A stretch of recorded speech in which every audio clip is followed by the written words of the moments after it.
Look, we gonna roast or not? Right, so let's do a roast. I don't have a hard roast or anything bad or anything like that, but like Ms. Bush said,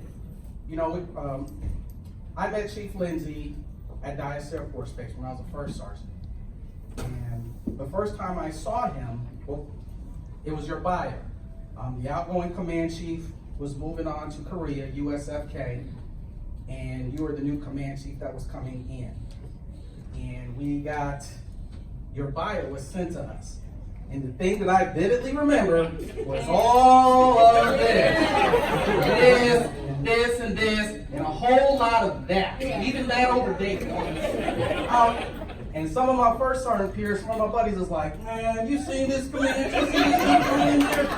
He's going to have us PT 27 hours a day, running all over the place, doing up downs and everything else. I was like, man, how are we going to survive? How are we going to survive this guy?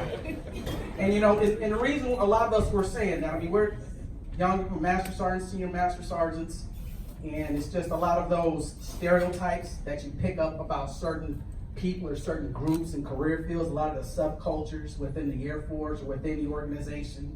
And we all have our stereotypes about all of this. Some of us have those stereotypes about the medical community. We think it's all Grey's Anatomy episodes. Everybody high-fiving and calling each other's names and eating hamburgers and doing surgery at the same time or whatever it is. And you got maintenance. You hear things like, oh, knuckle draggers, they're just out there turning wrenches, or even first sergeant of security forces. Defenders, had my stereotypes about them. They're like the mob. You're either in with them or you're not. They don't play well with others. Everything they do together, good or bad. It's SF all day, all the time, nothing else. So Chief Lindsey comes in, he's doing a lot of good things. In addition to being the wing command chief, he's also the functional manager for all the first sergeants on the installation as far as where we're going to be placed to do the people's work, as I eloquently like to call it. And I remember one day, I was with SF again. They either do everything they do, they go all the way from my defender in the back, and they always do it together. A lot of times they do it in groups, but they always do it together. I never had to call another first sergeant about something going on in my unit because it was all together, which is great. Play together, play together, mess up together, everything together. And a lot of times, depending on the situation, we got to get with the command chief and be like, hey, this is what's going on, this, that, and the other.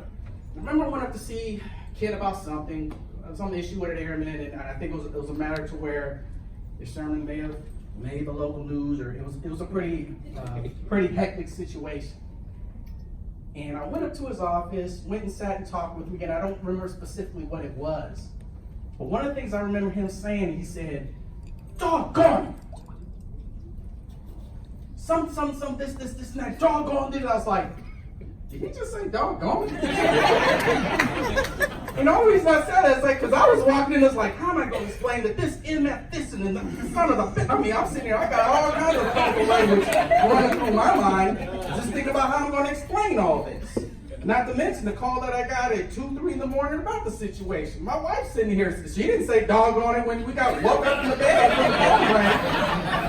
But I get up to him, and even when I was walking out of his office giving a brief, I was like, he said, doggone. I said, I don't remember the last time I've heard those words said together. But it really goes back to what General Kelly was saying yesterday. Never too high, never too low. I've never heard a profane word ever come out of his mouth. I think that's a testament to the type of man, his faith, his beliefs, his morals, his values, just the DNA that makes you who you are, Chief. And again, I'm thinking you're coming from this community. I'm thinking, in the business that you were in, you were probably hearing and saying all kinds of colorful language. And you were going to be saying that when we were doing up downs 27 hours a day. But in all honesty, you were the first command chief that really I really gravitated to, and I knew that you were going to go on to do a lot of big and great things in our Air Force.